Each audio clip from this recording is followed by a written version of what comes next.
It's always a pleasure to have you join us for the news at 10 on NTA News 24. Live from Abuja, I am Vivian Izadivi. Let's now take you through the headlines. African girls forging a new path on International Day of the Girl Child.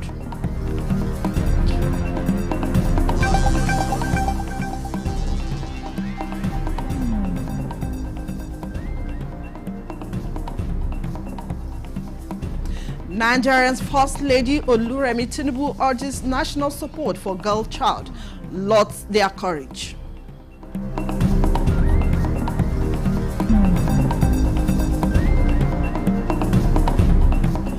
The unspoken truth. Our correspondent examines why Nigerians choose to see but remain silent.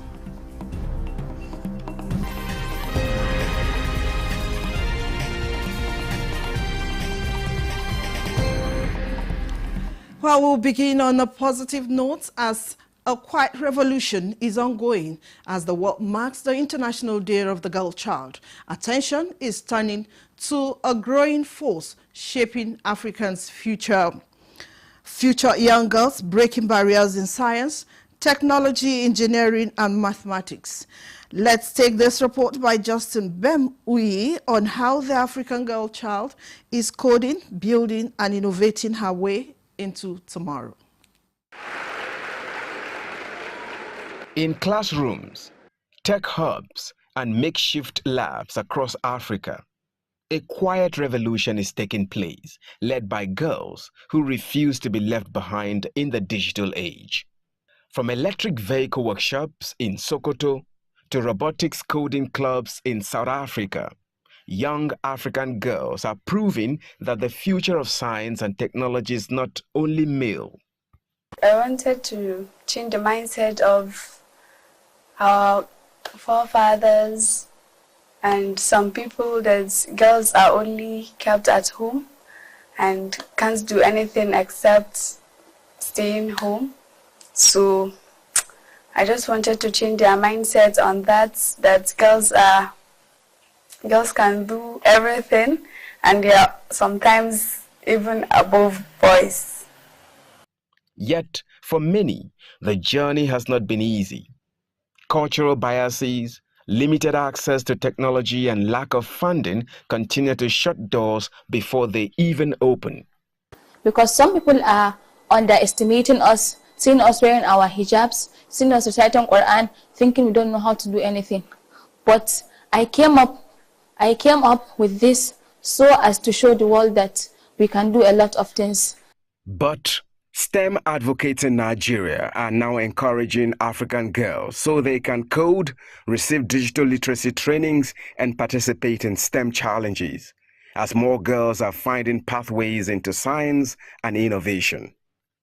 At the Caleb Daladi Foundation, we don't just talk about including girls in STEM, but building an infrastructure to make it inevitable. Right now, Nigeria has a critical gap. Less than 30% of STEM professionals are women. Through our STEM Challenge and school outreach programs, we've been able to engage girls on hands-on experiments and digital literacy. Our vision is clear. By 2030, every girl in our program should see herself not just as a student of STEM, but as a future engineer, data scientist, or innovator who transforms Nigeria. Experts say closing the gender gap in STEM could unlock massive potential, boosting economies, advancing innovation, and transforming how Africa solves its challenges. As the world celebrates the International Day of the Girl Child, these young innovators remind us that when the African girl is given a chance to learn, explore, and lead, the future becomes brighter for all.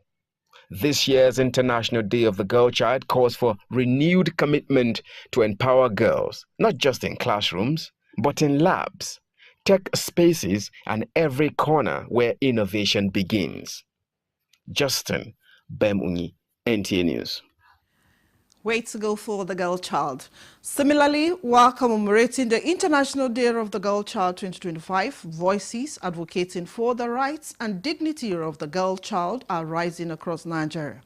Thomas Obetiri reports that among them is Caleb Danladi Bako, an advocate from Kaduna, who emerged as a compelling figure speaking up for millions of Nigerian girls still grappling with inequality and lost opportunities. Talking about the death of a loved one isn't any way palatable, as it reminds one the attachments with renewed emotions and arouses fresh memories. What could be more painful is seeing the lifeless body around in the social media, especially knowing well that such person could have been rescued by passers-by who chose for whatsoever reason just to film or for content's sake. A tragic example often cited is the death of the son of the President of the Court of Appeal, Justice Monica Dongba Benson, who was knocked down by a hit-and-run driver in Jos. His mobile phone and other belongings were stolen, while passers-by reportedly watched him bleed to death. In my confusion, in my pains, I wondered where to go to. We wondered what to do. This particular case happened some decades ago, but the replica still plays on a daily basis. Many prefer content creation above first aid, with some extolling views on social media instead of the life of a person. Observers believe there could be reasons for these. A lot of Nigerians today, they do it for content purpose, just for publicity, for their own self-interest, because now the internet today pays a lot of content creators. So many of them see those opportunities to like boost their page. So they'll rather video the incident instead of helping the person. It's very possible that the person on the road observing the accident scene may not have the financial resources to take the person to hospital, pay hospital bills, get police cases, and also the cost of transportation. Then another reason why something like that happening because of publicity. The person taking a picture would think, okay, if I take picture of this and I post it on social media, I create a wider publicity. People get to know about this incident that happened at a very faster pace. It was actually revealed that the presence of many bystanders mostly prevents emergency officials from rescuing victims, hence a delay in response, and as the saying goes, a stitch in time saves nine. The bystanders have a major role to play. The first one is that if you know you don't have any business, you don't have any support to offer, you have to stay off that scene. Because the essence of cordoning off the scene of every crash is to prevent another crash from happening. We have witnessed a situation where in the course of trying to do rescue, because of the injection of all these road bystanders who distract the rescue operation, other crashes do occur that will even claim more casualties than the primary one that we're trying to solve. And as it's been said that at every rescue site, what is expected is support and not report. And this emphasizes the need to be useful in doing that. Maybe the life saved today may be a source tomorrow. Oyeyemi Ajayi, NTA News. Apologies for the mix-up. And now back to our earlier report on the International Day of the Girl Child.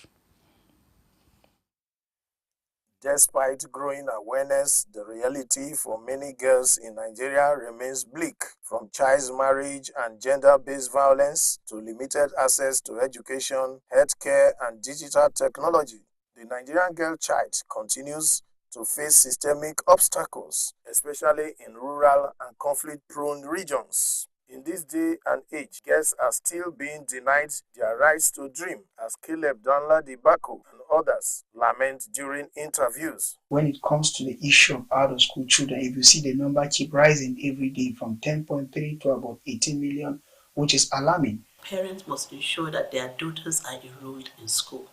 They have access to quality education. They are given an enabling environment to thrive. They are calling on Nigerian government to move beyond rhetorics and actively enforce laws that protect girls from early marriage, abuse, and neglect. There's a stereotype in the community that boys are preferred to girls. Rather than girls going to school, they tend to send boys to school while the girls help with household work and sometimes they go to farm.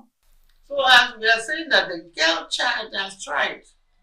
Before, they were sitting in the house, cleaning the house, going to the market with mommy. Mommy who was frying naka. Now the girl child has gone to banks, to academia. There are many professors. Beyond government action, experts are also urging the private sector and NGOs to intensify their support for girl-focused initiatives. We have to address the issue of child labor. We have to address the issue of health and well-being. We also have to address the issue of malnourishment, and also we have to address the challenges they are passing through. The parents said, no, we are not going to train you. The man said he's not going to train the girl when she was young. But at the end of the day, you understand me, this woman, she became a banker, and at the end of the day, she's the one that even took care of the family. You see, once the women are independent and they have their own, not living off of their husbands, you understand, things will change, and that respect will come in. Some girls were quick to say their minds on what they expect on their special day. I want more protection for the girl child. Most of us don't really know much about, should I say, menstrual cycles. And parents should take more time to talk to their girls, to their girl child, because nowadays a lot of things are going wrong with the girls. We remain hopeful that we don't just need to save the girl child, but believe in her. To them, believing means investing not just financially, but emotionally and institutionally in the future of every Nigerian girl. In Abuja, Thomas Ogbetere, NTA News. In another turn is the attention drawn to the gender inequality and issues that impede girls' development and well-being, such as lack of access to education, forced child marriage, and gender violence. This year, as the International Day of the Girl Child is marked, calls continue to clamor for the recognition and support to girls' leadership as they navigate and respond to global crisis. Chinanye Nwoye completes the report. As a girl child, many things in our society are oppressing us. They say that the boys are doing more better than us. People would rather have a male child than a girl child. Almost like as a female, I should be given more opportunity to become president. And I'm not getting married now. I want to be a doctor. Imagine if these girls, full of dreams, potentials, and ambitions, are being confined by invisible walls of violence, discrimination, lack of access to education, and forced marriages, etc. Growing up as a girl child, it wasn't easy, I must say. You have different barriers. There are times whereby you are being discriminated, in a group, especially where it's made dominated, and you think you can thrive. And they tell you, no, you are a female. This is the reality for millions of girls across the globe today. And this is why key players want this year's International Day of the Girl Child to be more than just a celebration or a symbolic event, but to be a call to action. It's important you begin to see how a girl child should be treated. You need to give her priority. You need to make her come up. You need to make her open up. And by so doing, she will contribute her bits. She will want to give in her best. And we need to start from the homes, because this gender roles actually, they start from home. We need to break these gender biases. If a girl wants to be an engineer, she should be allowed to be. With just 5 years remaining to achieve the 2030 Sustainable Development Goals (SDGs), researchers say no country has met even half of the target crucial for adolescent girls' well-being. In Nigeria, however, hope exists as there is growing awareness, gain and efforts made on education and empowerment for the girls. Empowering women and girls is critical for many reasons.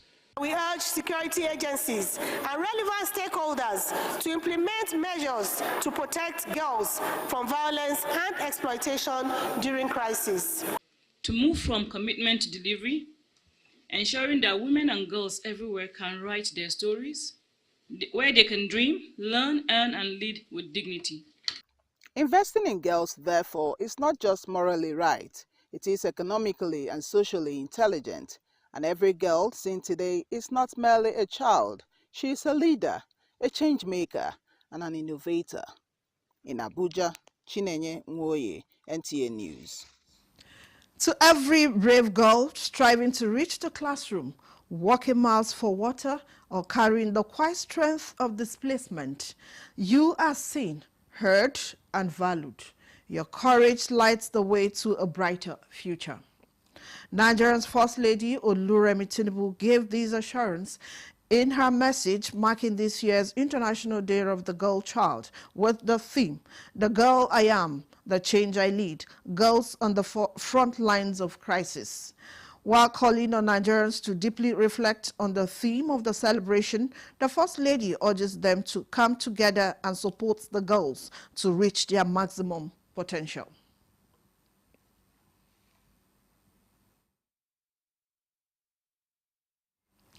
In another development, Nigeria's First Lady Oluremi Tinubu says the world must turn its collective attention to unseen burdens and commit to ensuring that mental health support is a guaranteed right, especially amongst vulnerable groups.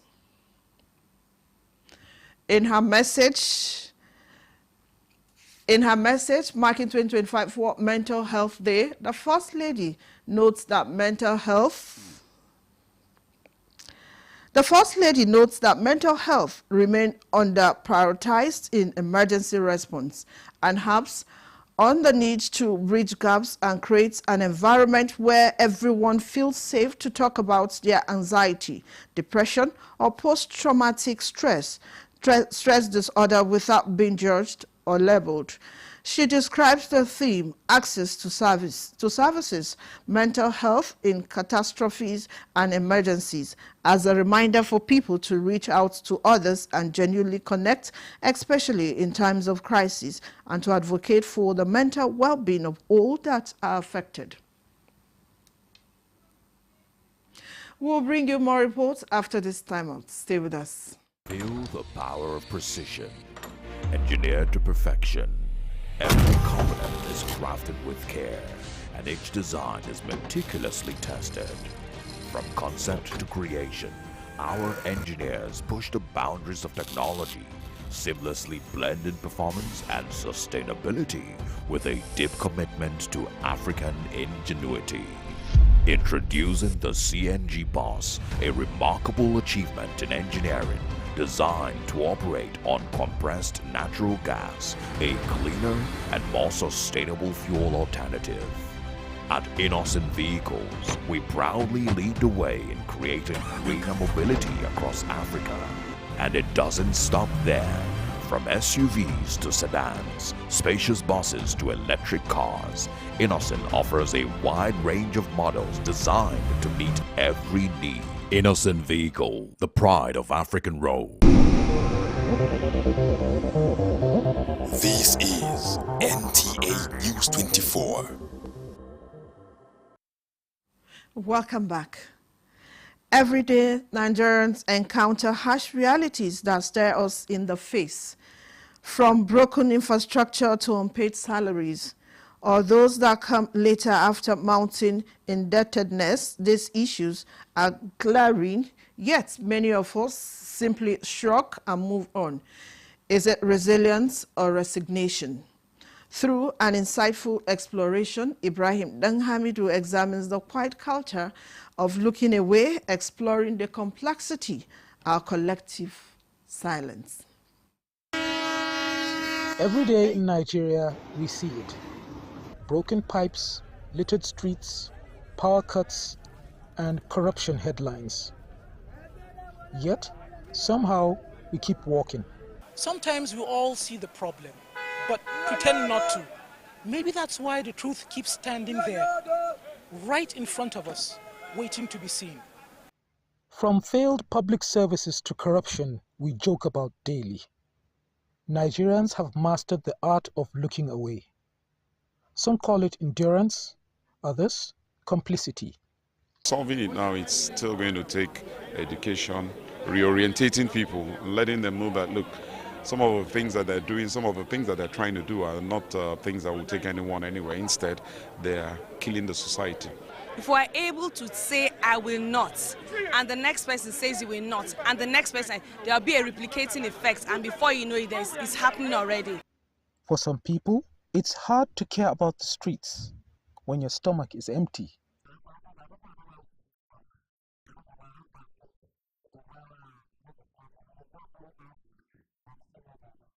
There is a fundamental determination for how a human being behaves himself, carries on in society, because it is said that the first law of nature is survival.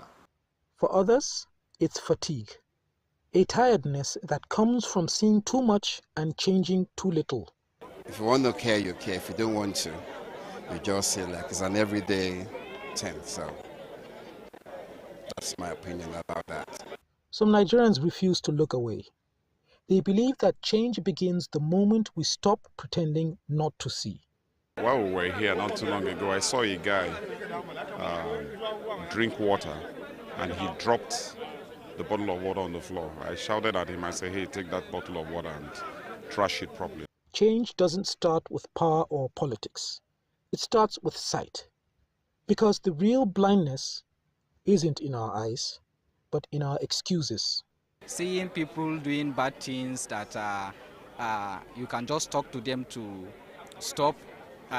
Yes, of course, these are things that a lot of people don't care about it. In Abuja, Ibrahim Danhamidu, NTA News. The newly appointed interim chairman of the Interim Management Committee of the National Youth Council of Nigeria, NYCN Buhari Ibrahim Shehu, has paid a familiarization visit to the Minister of Youth Development, Comrade Ayodele Olawande, at the ministry's headquarters in Abuja. The visit, which is the first official engagement of the new NYCN leadership to the ministry following recent leadership challenge at the council. During the meeting, the minister charged the interim leadership to restore stability within the NYCN, which has in recent years faced internal crises and leadership disputes. The minister emphasized that the ministry will support the council's efforts in fostering inclusive representation, promoting youth development initiatives, and rebuilding public confidence in the NYCN. In his remarks, the Interim Chairman Buhari Ibrahim Shehu appreciated the minister for the warm reception, support and encouragement, pledging to work hard and deliver efficient and effectively on the mandate given to him with integrity, transparency and dedication. Both parties expressed optimism for a new era of collaboration between the ministry and the NYCN, aimed at harnessing the energy and creativity of Nigerians' youth for national development. This is the news at 10 on NTA News 24. Here is a recap of our top stories. African girls forging a new path on International Day of the Girl Child.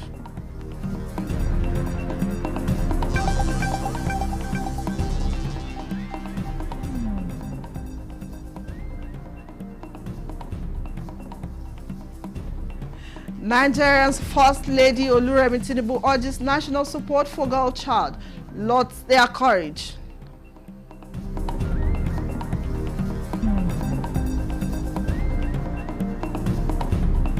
The unspoken truth, our correspondent examines why Nigerians choose to see but remain silent.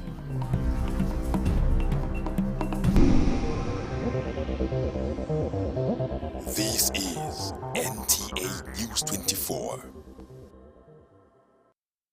Stakeholders at the Nigerian Ethnic and Religious Harmony, National Peace and Unity campaign in Abuja have urged Nigerians to embrace the country's unity in diversity, putting aside ethnic and religious differences to build a better nation for all.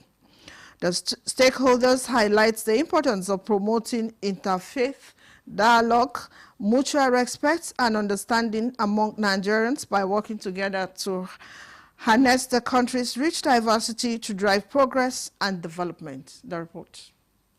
This convergence is on the banner of the Nigerian Ethnic and Religious Harmony. National Peace and Unity Campaign is the agenda here. It successfully brought stakeholders together to promote a positive narrative of Nigerians' diversity, aiming to forge a united Nigeria where all citizens can thrive regardless of ethnic or religious differences. I have heard people say that our problem is our diversity, but I have never shared that thought. We don't have a problem with diversity. If there is anything wrong in Nigeria, it is not our diversity. It is how we handle our diversity. Is the price tag on the Nigeria we claim we want. It is not forged in a conference hall alone, but in daily, difficult choices that we make. Stakeholders underscore the need to foster a culture of respect, empathy, and inclusivity, viewing Nigerians' rich cultural heritage as a strength, not a weakness. We must refuse to be defined by the divisions of the past and instead be united by a shared vision of a just, inclusive, and prosperous nation. Projectors of peace, and we must give ourselves to it wholly, without fear, and with much respect and honor and love for each other. I feel that the main problem in our issues, in the problem concerning the religious disharmony, is ignorance. We do not know our scriptures. If you only know our scriptures, nobody will fight another person. Participants, cut across students, highlights the need for equal opportunities, respect for diverse cultures and religions, as well as inclusivity. I've learned that diversity is a very good help to Nigeria if it can be harnessed in a productive way. I learned that ethnic and religious conflicts doesn't really take us anywhere apart from underdevelopment. The ultimate consensus is for all Nigerians to work together to overcome national challenges and create a more harmonious, prosperous, and sustainable society. Vivian Izadifi, NTA News. President Bola Tinubu has congratulated Abike Dabiri Erewa, Chairman CEO of the Nigerians in Diaspora Commission, NIDCAM, on her birthday. In a statement, the president celebrated her long and dedicated career in public service, which began as a broadcaster with the NTA before she served 3 terms in the House of Representatives. He especially acknowledged her roles as chairman of the House Committee on Media and Publicity and the Committee on Diaspora Affairs. President Tinubu commended Dabiri Erewa for her passion and foresight, noting her consistent dedication to social justice and the welfare of the underprivileged. He also praised her patriotic work at NIDCAM in attracting diaspora talents to contribute to national development in sectors like education, health, and sports, affirming that her numerous awards are well-deserved. And this is the news. Thank you for watching the news at 10. We'll see you again at the top of the hour for the news update. I'm Vivian Izadifi.